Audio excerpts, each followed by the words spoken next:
When it comes to what your family eats and drinks, you know your choices matter. You're the expert because you know what fits your life. And getting it right starts with good information.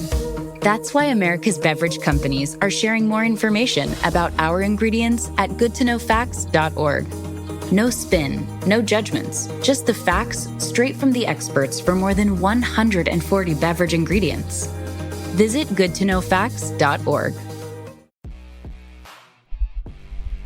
I want you to tell the audience exactly what you're talking about. When you say left behind, what exactly happened?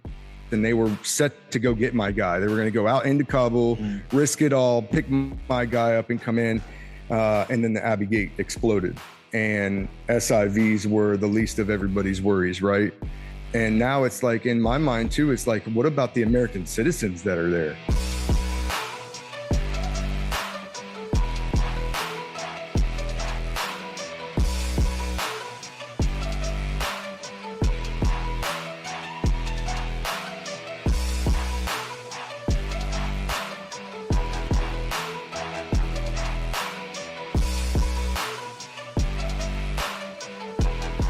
What's up, y'all? Sean French back with another episode of the Determined Society podcast.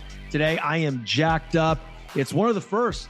I got a retired infantry Marine on the show. He is a war veteran, the author of the war memoir, Lines of Mariah, a public speaker, as well as a host and founder of the Choices, Not Chances podcast. Ladies and gentlemen, I am honored today to have this gentleman on my show, listen to his story and some of the things that he has to tell us that, we just see in the news. We, as Americans, a lot of times we have the disadvantage of not actually living the lifestyle that we're seeing on TV, right? This gentleman right here, I can't wait for you to hear his story. I'm going to shut up now. I'm going to welcome my boy, Ryan Rogers, to the show. What's up, homie? Hey, man. How's it going? Grateful to be here. Honored. Happy to sit down and have a conversation for a little bit. Yeah, absolutely, man. I mean, you can tell how excited I am. We met on LinkedIn, dude. I'm all jacked up. I usually have high energy, but I'm really excited about this show. Initially when you asked me like, hey, what's going to be the main driver on the conversation of the show? I'm like, well, I like to talk about, people's stories and their adversity and their triumphs. My listeners love that. But they love authenticity. And once I dug a little bit deeper into what you had going on, man, dude, your experiences are super powerful, man. And I want to give you the floor, dude. I want you to, tell everybody, who you are, where you're from, what you're doing now, and just what you've been through. Check. Yeah. So I'm Ryan Rogers. Yeah. A retired infantry Marine. I did a pretty wild deployment. I deployed 5 times. As a Marine, as an infantry guy, and it was the light of my life. I love, outside of my family, it was the joy of my life, was leading, these national treasures in war, and that's what we do. And I was retired after a deployment in 2010. I was actually retired in 2014, but in Marja, Afghanistan, which is what the memoirs kind of covers, is our 7 to 8 months with my squad, fighting for the city of Marja in Afghanistan in 2010. So it was a wild deployment, man. I did 4 deployments before that and never had seen, I had never been able to be in a kinetic situation where they said, oh, go do your job now. It was always a lot of rules and a lot of stipulations and a lot of, just rules that you have to follow in all my other deployments. And not all of them were all combat. But when we got there, we were fighting a determined enemy that had numbers and had weapons. And so we got it on, and it was wild. I remember in the opening, days of Marja, everything in my life, in the Marine Corps and in my life, was never as bad as what they said it was going to be, ever. And that one was worse than they said it would be. They just were there to fight. And so it was good. I mean, there was a lot of human psychology, learned a lot about human psychology, both on my, on friendly side and on enemy side. I learned a lot more about my job and the practical application of war. and it was amazing. But one thing I took away early in the deployment, I took some books with me, and always kind of been a reader, but late bloomer, as it turns out, as it pertained to my job. But one of them that pertained to my job that I took with me was Lone Survivor by Marcus Luttrell. And I was reading that, at night after firefights all day. I'm reading that and kind of learning from his situation, and then later on, that would be a beacon of hope for me to say, if this dude was able to make it, and he's able to put this down, now he's able to give back through his foundations and his podcast, and that's something I can do too. And so, so we did the deployment, and I came home, and during the deployment, I was talking about writing a book. I told everybody, dude, we got to write about this. Somebody has to write about this. It's insane. Marines haven't done this since Fallujah, maybe, and before that, who knows. So got home, started drafting up the book. Got we talked offline a little bit. I got a third of the way through it and realized, I'm a Marine in the infantry. I'm not a writer. And at that point, I was dealing with some blown out eardrums and some psychological damage. And so the Marine Corps ultimately retired me. And then I went to school. I went for creative writing. I went for, and when they asked me what I wanted to do, I said, I wanted to fight wars. I didn't want to do any of this, so what do I want to do now? I don't know. I want to help the warfighter. And that means I need to speak, and that means I need to write, and that means I need to build a social media podcast, whatever it is, because that's where they are now, the digital age. These Marines are on Instagram. They're getting their information just like everybody else. So, years ago, I decided right when they retired me, that's what I need to work towards. And so I took the writing, I took speech drafting and speech writing, I took public speaking. And then for my bachelor's, I took Homeland Security to stay in the vein, anti-terrorism and intelligence fusion. So released the book. The book had a great review. And then, I had guys I didn't even know that I served with hitting me up saying, hey, man, keep doing good work. We love this. Really was hoping somebody would put something out for our generation. And so that kind of lifted me up and pumped me up like, hey, I knew I could, inspire these guys and help these guys. So I called up Matt Charette, who was, if you read the book, he's my next, next in command of my guys, of my squad. He's my, assistant patrol leader, my APL. And I called him up, and he's got a full-time gig as a heavy diesel mechanic working on forklifts and stuff down on the coast for the oil business. And I call him up, I say, hey, man, I know you're busy, but I'm doing this and I need somebody to do it with me, or I'm doing it alone and I'll hire somebody, but I'd really rather it be you. And he was like, bet, run it, let's go. And so we purchased the equipment to do a podcast, kind of got our feet wet covering the book a little bit in the first couple episodes. And then it was like, no, this ain't about me. This is about keeping it current and helping these dudes, whether it's helping dudes in transition, bridging the military civilian divide, and assisting veterans during their time of transition, whatever that, I got to go get that. And I have the ability to help them. And now it's just kind of going. We're in our second year podcasting, and we've been rocking people. I mean, we've had a ton of guests, some SF guys from 3rd group, 7th group. I got some 10th group guys coming, some CAG guys. I've had infantry Marines. I've had my brother is the principal in a small school in Appalachia, Ohio. Had him on. Some of my mentors. And then some current hitters that are out there still doing work and helping us understand the transition that the Marine Corps is going through and different service branches. So, it's been great. That's kind of me. That's kind of my platform. And, I guess we can go from there. Dude, that's awesome. So first of all, ladies and gentlemen, for those of you listening, I mispronounced.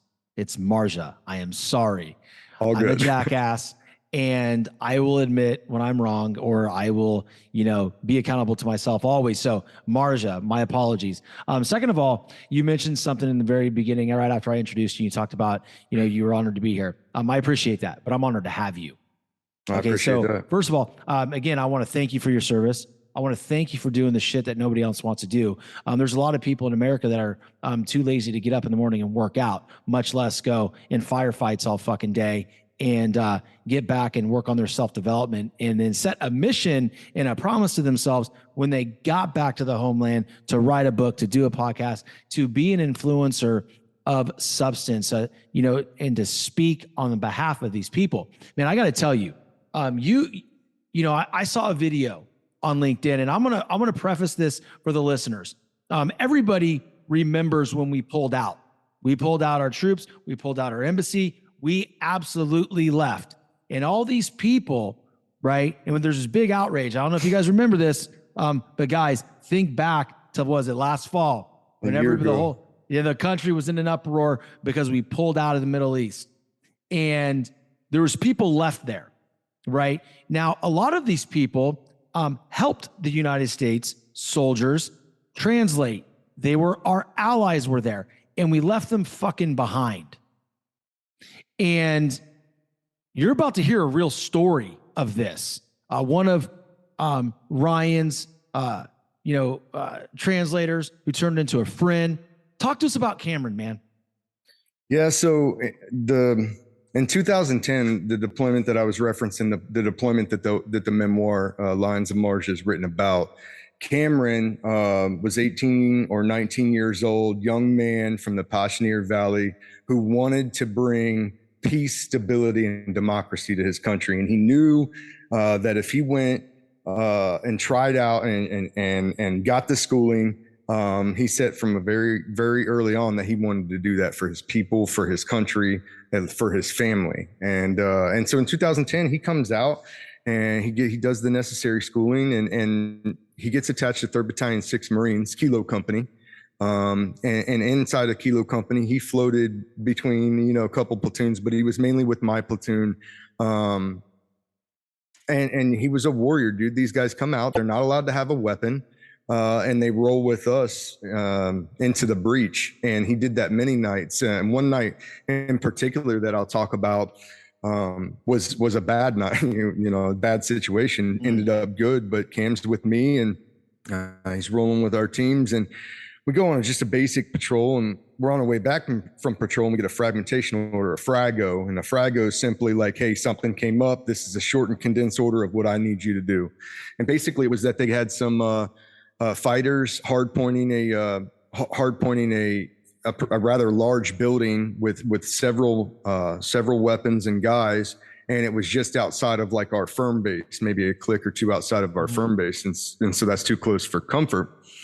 And so I was fragged to go, investigate that. And so we get over there, and we're other side of the road, about 450 meters away. We're looking at them through nods, and sure enough, they got a sniper on the roof. They got a machine gun facing the other way as the sniper on the roof, and then they had guys at each corner of the building. So in my eyes, as a grunt, they're not supposed to be there, and I'm about to drop mortars on. I'm not even getting close to that building, right? Mm-hmm. So I start generating a fire mission to send back to the cop, and we just take these guys down. Nobody will get risked. I'm super stoked about it. Yeah, sure. And then one of my counterparts, Afghan Army squad leader, his name was Woundy Gul. He came up to me and he said, this is no good. These are friendly forces. These are local militia. Problem with that was local militia didn't check in with the Marines like they're supposed to. So how do we know that that's local militia or not posing or whatever? Well, when I report that to higher, they're worried about an international incident and say, hey, you got to go investigate this. You can't drop mortars. So now it's like I got a building that has no cover, no buildings, no rat lines, no trenches, no micro terrain, trees, no anything for about 300 meters in all directions of it. And I got to close that at night and hope that they don't get the drop on me. And even if they are friendly, they already got the drop on me if they're on the roof. And if they interpret me as enemy, they could just make an accident. Anyway, long story short, we push another squad out. I'm looking across. This thing is amazing. Looked like a video game. I'm coming across with Cameron and 4 Marines. And we're just, we're spread out and we're just stalking straight up to them. And I had a sister squad come out, and they hard pointed some buildings where we were at in the trench looking, observing. And so as we're closing on the enemy, every one of them's got lasers on them, from that other squad. And the deal was, hey, if they hit me, I'll be okay knowing that whole squad's dumping on them. And we made an on-call target with their grid so the mortars would drop, that nobody would get away if they hit us. Right. But I was the one that was out there with my team and Cam, and we're like, oh man, this is so fucked, right? Cam so, has no fucking weapon. Like Cam, no, is no, they're not allowed to have weapons. That's a They're fucking solely warrior, dude. putting their trust and faith in us. And some units and some special forces units, some guys do get them interpreters once they've our rules for our area and our ISAF and NATO rules didn't let that happen for him. So here we go. We're closing and we're like 200 meters and now we're 100 meters. And now I see them and these guys are asleep on their rifles. And I told Cam, I said, you say every single thing that I say, the way I say it to the best of your ability. And we get closer, 25 meters now. I'm coming up and there's like a ramp of dried poppy stems because they had just harvested all the opium or the poppy. And I run up those stems and I muzzle thump the guy in the corner and boom, he goes over the wall. He falls down.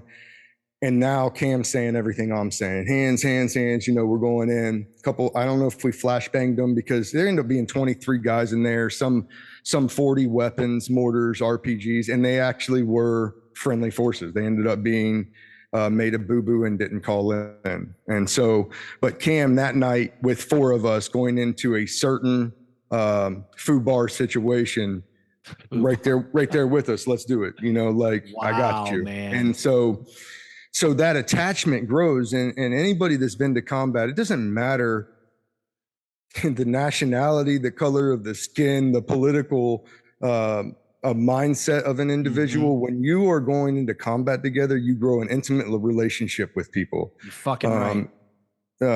And so, yeah, so fast forward and I get a call from one of my saw gunners like, hey, Cam's in trouble. You need to do something. And I'm sitting in my garage in my studio. And you're home. You're like, yeah, I'm at home. I'm retired at this point. Yeah. I'm in school or I just graduated and I'm like, okay, I'll see what I can do, and I start making phone calls to people and nobody, well, what can we do? What can we do? Nobody.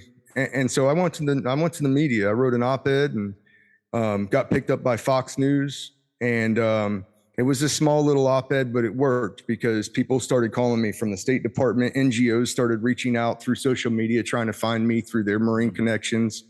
I ended up getting connected with a retired lieutenant colonel by the name of Jonathan Myers. And I did a podcast with him that's on my channel as well that talks all about this. And he was one of the guys helping me,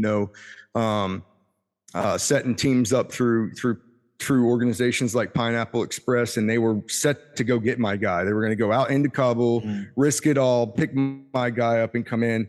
And then the Abbey Gate exploded and SIVs were the least of everybody's worries, right? And now it's like, in my mind too, it's like, what about the American citizens that are there? We have American citizens. This just isn't interpreters. We left citizens too. And so that's the uproar you see in the community and in the warfighter community, especially because we have an ethos that say we don't ever leave anybody behind. And hold on one second. I want to interject real quick. I want you to do me a favor. I want you to tell the audience exactly what you're talking about. When you say left behind, what exactly happened? They're probably know, but I want you to say it.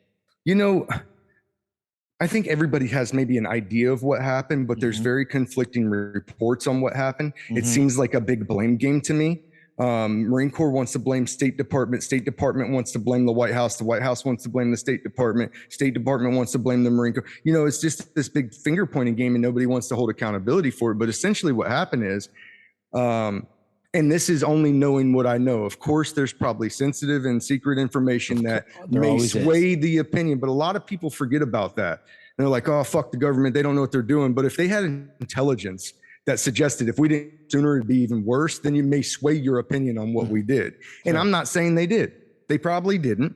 But knowing what I know, what we had was a 20th anniversary of a forever war coming up that the president wanted to take a political victory on. I got everybody out by this date. And then we projected that to the Taliban and started cutting backdoor deals, expecting the Taliban to be our outer cordon and the Marines to be our inner cordon. So now we have Taliban operatives gauging who comes in and out of our inner Marine cordon where all these babies, women, children, and SIVs are trying to get out of the country. And Abbey Gate explodes, shit goes to hell. Everybody's freaking out. And it takes some wealthy operators that start up a Pineapple Express start buying airlines to fly in there themselves to say, okay, Mr. President, if you don't want to do it and nobody wants to take responsibility, we will do it.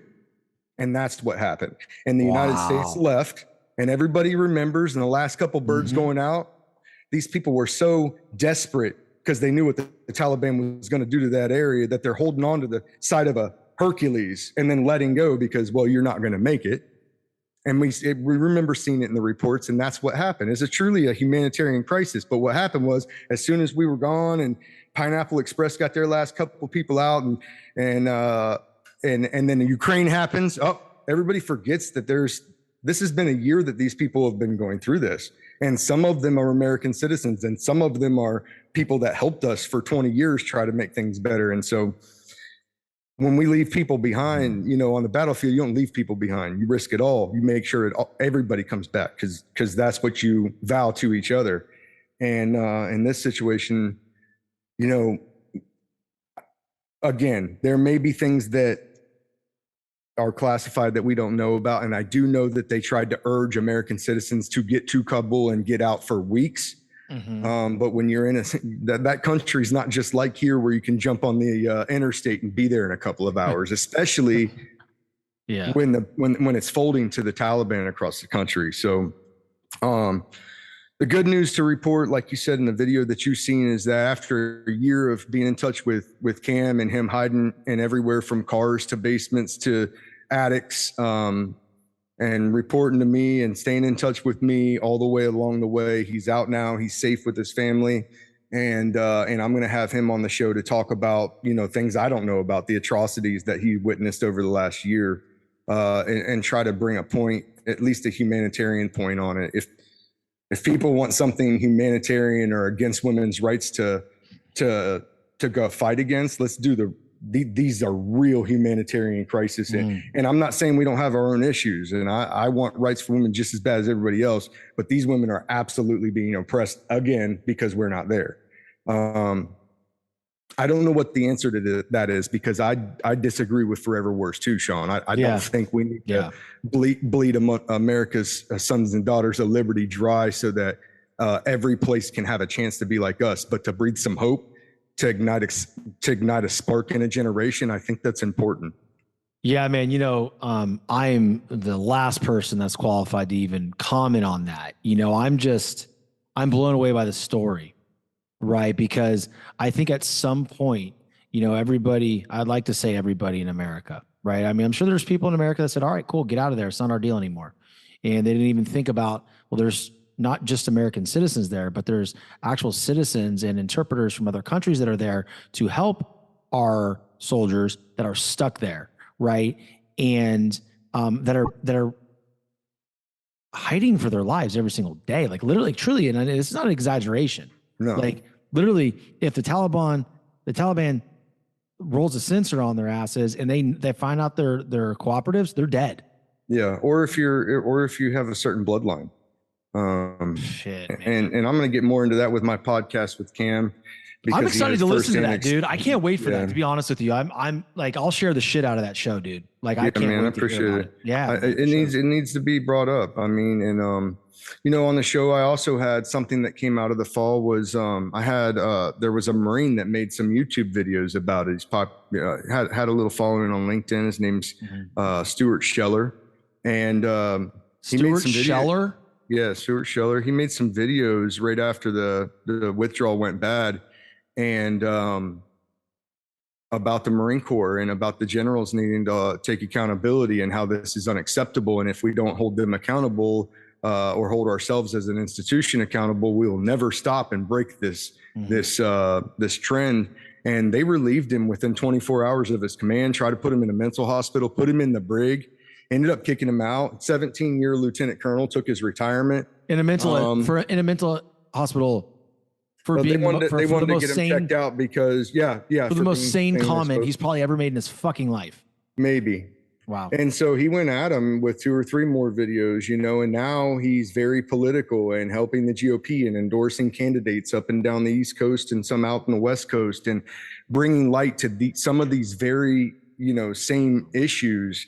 and it's courageous. I had an interview with him on my podcast where we go into it in depth about the comm role and the communications and the planning failures that came about. And it's not as a way to say, ooh, tis Marine Corps. It's as a way to say, I love the Marine Corps and I gave my entire adult life to it. However, it will fall if we stay this way. Yeah. Wow. And That's so great. it's more of an instinctive or a reactionary protection instinct to say, hang on, we got to fix this. They've been looking to get rid of us since the beginning. Let's don't give them reasons to. Yeah. Let's hold accountability, and accountability may just look like an after action review. I'm not saying retire somebody. I'm not even saying any of that. What I'm saying is let's look at it seriously, identify the shortcomings, identify where we messed up, and then publish that and say, yes, we messed up right here. And we got to not do it again because this time ended badly. That's accountability at some levels. And that's okay. But to say, nah, he gave me the order. Well, damn it, you're the one in charge of Marines. You're the one who 13 people got to get letters home now. So maybe you should weigh in a little heavier and say, maybe this wasn't a good plan. Because once you sign off on the plan, you signed off on the plan. Now you take full command responsibility of the plan. And I think that's Stuart Scheller's drive. And whether I agree with how he did it, we have certain ways that you can go about these things. I may take issue with how he did it without requesting masks, but nobody else was saying anything at any level. And so it's like, it's one of those tricky situations. So anyway, it's not just me. There's a wealth of people across the internet trying to influence this for change, trying to identify the bad and highlight the bad to bring in and usher in the light, right? Because one of the first things you have to do is identify that there's a problem and what that problem is before you can make any plan towards fixing it. And so that's not all of what my platform's about, but my platform involves veterans and involves helping veterans. And a lot of veterans took this poorly. A lot of veterans did not agree with the way that it fell out. And so it's something that I mean to talk about. No, I agree with you, man. I for one, I can say, because it's my opinion, that was handled very poorly. And it was concerning. It was saddening. But I got to acknowledge you, man. It's like one of those things where I like to kind of just stop the interview for a little bit sometimes and just look at somebody and just say, like, I appreciate you and I'm proud of you. I appreciate that. Good. No, absolutely, man. No, thank you. Because what you're doing in response to everything you've been through is something very special. And, there's a need out there and you're getting out of, and I'm assuming some of it's uncomfortable for you, right? Because you have to find your own voice and you have to be 100% authentic to you. And to your point with Stuart Scheller, is like, you may not agree with how he did certain things, but I tell you what, that joker could drop dead today and you could say, I live my authentic self. Like, I did this the way I knew how to do it. And I think that a lot of times, man, when you start on this journey of, social media, podcasting, and speaking like you're doing and writing books, it's like, man, we cannot sit there and think of how is this going to be received? Because if we do that, it's never going to be received well. Well, because we'll never be authentic. No, it's never going to be authentic. We're going to be sitting there thinking like, okay, like, how do I be what they want me to be? Man, fuck that. That's right. There's been so many times I've been approached like, hey, you should really try this. And this is a really good stuff. I'm like, no. Like, I'm going to be me. And like the first 2 seasons, my podcast was like me trying to feel like I had to be somebody different. I'm going to say this on the air because I want everybody to understand that. Because there's a lot of people coming to me and saying, hey, love your shit, love your show. I'm like, this is garbage because this isn't who the fuck I am right now. Like truly, like, I know, like, the bulk of it's me, right? But the questions I was asking, the conversations I was having, it's like, man, it wasn't 100% who I was. Now it's like, whatever I say right here on this interview and I put out there into the world, it's how I feel, right? And I got to live with that, period. But I'm not going to change who I am for anybody else. And what I really love is because, when you're starting to do this and you're getting your message out there, man, you're the same dude on air right now than you've been in the in the DMs. You're the same dude that I talked to prior to the show. And I think you could probably agree the same for me. Like, yes, this is a podcast show, but we're going to be 100% authentic and we're going to get our message out. And I'm super glad, man. I am so grateful that our paths crossed because I told you prior to the show, like I've never done a show like this. I've never done a show like this. And, you know, and to your response, like, hey, like we don't have to go that route. I'm like, nah, man, like I'm excited for this. Yeah. Because this is different. I watched like 5 of your shows and I'm like, good information. I'm like, I don't know where I fit in with this guy's, you know, content, but I'm glad we did it. I'm glad we did it. I know that's why you asked the question too. You're like, hey, like what's going to be? I'm like, oh, that motherfucker watched some shit. Like, it's like, you know, I go on the guest's story, right? What their experience is. And bro, I would have went this route a long time ago had I met somebody like you, right? So to me, it's always, you know, I never like to pigeonhole myself to a certain like genre. No, it's like, hey, we're gonna have real conversations. Yeah. I talked to a lot of my people and it's like, a lot of people say, you know, like, where do you come up with who you want to talk to? And like, where do you come up with your content ideas? And it's like in my garage when I'm on the phone with my mentor, like, and then something sparks in that conversation and we go down this, you know, this rabbit hole and we end up, you know, I have, you know, all these, you know, sticky notes and things all over my desk. And it's like, anytime I have an idea or I read a book of somebody I want to contact or, that's been a lot of it. I read, man. That's what I love to do. And so I try to push that because you can learn so much. It's like you're getting learned experience on something that you've never had the experience or the opportunity to experience. And it's huge. You know, you grow up your whole life, hopefully hearing that knowledge is power, but you don't really understand that until you understand it, until it clicks and you go, oh, hang on a second. And then for me, that was when I first went to school and I realized I knew nothing about anything. And the more I learned, the more I realized I knew nothing about anything. Right. So that's a funny, like, dude, it's so funny because like, you know, I say this all the time and a lot of people go like, okay, but you know what I mean? Right. You know what I mean? You know, I'm like, no, I don't know what you mean. I'm not a mind reader. Right. But here's what I say, like knowledge is power. Nah, applied knowledge is power, right? And it's like, I would say so, yeah. But let's say this. Let's say you read a book about an experience in sales, one that you've never had, selling something you've never sold, whatever. Well, yeah, you now have that knowledge. Do you have to apply it to mean something? Probably, but you have the knowledge now. And if an opportunity came up and said, hey, do you want to sell a $1.7 million crane? And you're like, whew, I've never done that, but I've read all about it. That's what I'm saying. It's not. So you're saying that's the application of the knowledge? Yes. Yes, absolutely, man. Because not everything is, you know, 2 + 2 = 4, dude. Right? It's not always going to be like, I read this book or have this conversation with my mentor and be like, okay, now I'm going to apply this knowledge right away.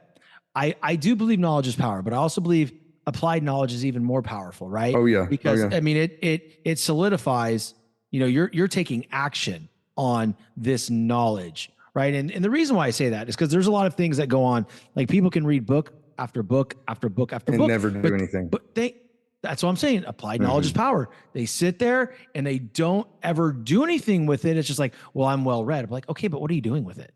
What effect are you having with it? What the fuck? Like, who are you fucking helping now? Like, dude, we were put here on this earth to help people. Like, we're not meant to be selfish. We're not meant to do this shit alone. We are meant to be there for people. Yep. Like when I help people, like I feel good about that shit. Like truly, I'm not in this game for me. Like, I mean, because dude, this shit's a lonely fucking road, dude. Oh yeah. And a lot of people find that out too late. Yeah. 100% agree. Man, I love it, dude. I'm excited to listen to that show with Cameron, man. You know, it's going to be impactful, and you have my word, man. I'll share it. No, man, I appreciate that. Yeah, I hope you do. And to your listeners, if you guys want to find me, it's Choices Not Chances podcast. And you can visit any one of the social medias, Instagram, Facebook. I also have I have a website at www.choicesnotchancespodcast.com. And if you check that out, I've got some impactful stuff. And, Americans always say, when things come up with the military and military guys, they want to help. If there's any way we could help, if there's just something we could do. Well, if you visit my website, you'll find that there's a Special Naval Warfare Corpsman who's currently on murder trial for the third year in a row over a clear-cut, recorded by video evidence self-defense case. And not to compound it and make it worse, but the case has been dismissed by 2 separate judges for undue command influence, where the colonel, some colonel from DC, comes down and threatens the defense attorneys for these Marines and this corpsman, saying, if you go through with this and defend them, your career's affectionately over. And all of them quit. And then it came out in court that happened. So when those things are happening and you're an American and you say, oh, I wish there was a way I can help, go to my website, read about and listen to the podcast about the MARSOC 3. It's front line and center of my website. And then follow the links by clicking on their picture, and it'll take you to your member of Congress, the search page, and you can put in your complaints about why this is even being picked up, because the DOD or Justice just picked it up again after being dismissed twice trying to burn these guys. See it for yourself. I have a retired lieutenant colonel who had been through the process with MARSOC himself back in the day, and was found innocent after a bunch of undue command influence and different things were stacked against them. And these are the guys that are on the front line, holding the line for Americans every single day, and they're not having justice done for them. And so if you want to help, if you find yourself and fancy yourself a patriot, www.choicesnotchancespodcast.com. Check out the story for yourself and make your own judgment. I don't want to make, influence you any more than I have to. Go read the story, hear about the story, watch the podcast, and I'm certain that you'll find some churning in your gut out of it. Well, ladies and gentlemen, I think my boy Ryan gave you an action plan. Action plan. Right. Action plan. Go to his website, and I can assure you, Ryan, all of your contact information is going to be in the show notes, and they're going to be able to click on whatever it is that you need them to click on. And man, I'm so grateful. We'll land the plane here, dude. And I want to thank you so much for coming on the show. You're doing some amazing things. And if there's anything I can do along the way to help you get your word out, I'm all for it. So, I think, ladies and gentlemen, you just heard exactly how you could best support him is by going to his website, click on the links, watch the podcast, right?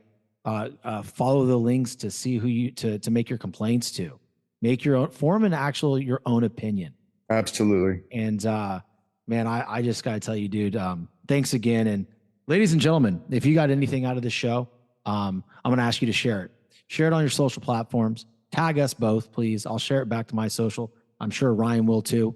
Again, his Instagram is going to be in the handle. His Instagram handle is going to be in the show notes. So as you're listening to this right now, go there, copy and paste, go hit follow immediately, because listen, you're going to want to watch what Ryan's doing, because one day he's going to be so goddamn big because he's going to be helping so many people. And, you'll be able to say, man, I heard him on Sean's podcast way back in the day. So share the damn show, please. With that being said, guys, thank you so much. And until next time, talk to you guys soon. Be safe.